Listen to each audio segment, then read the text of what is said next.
The Indiana Pacers are once again in a fairly solid rhythm. In their last 8 games, the team has recorded 6 wins and 2 losses. In their most recent game, they faced the Dallas Mavericks and won that game easily.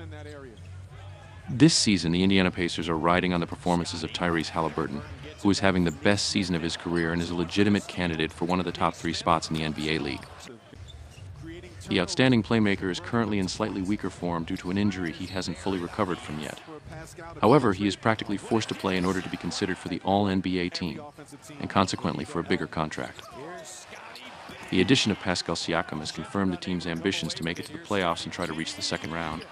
How successful they will be in achieving this remains to be seen. The Toronto Raptors, who are currently in a rebuilding phase and don't have significant ambitions for this season, are visiting. If they manage to establish dominance in rebounding, they will be very close to win. After suffering 3 consecutive losses in their last 3 games before the break, the Toronto Raptors bounced back with 2 consecutive wins after the All-Star break. They defeated the Brooklyn Nets and the Atlanta Hawks, with the second game being part of a back-to-back.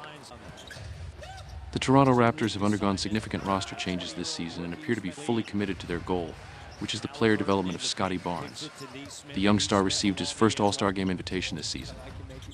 However, a major issue for the team is the absence of a dominant scorer who can consistently solve offensive plays. Therefore, it's not surprising to note that the Toronto Raptors rank among the league leaders in terms of percentage of assisted points. Another major problem lies in rebounding, particularly defensive rebounding, where they rank among the worst teams in the league. Now they face the Indiana Pacers, who play at one of the fastest paces in the league and have an extremely efficient offense. If the Toronto Raptors want to stay competitive in this game, it will need to be even more efficient on offense than usual. This will be the 3rd matchup between these 2 teams this season, and the current score is tied at 1-1.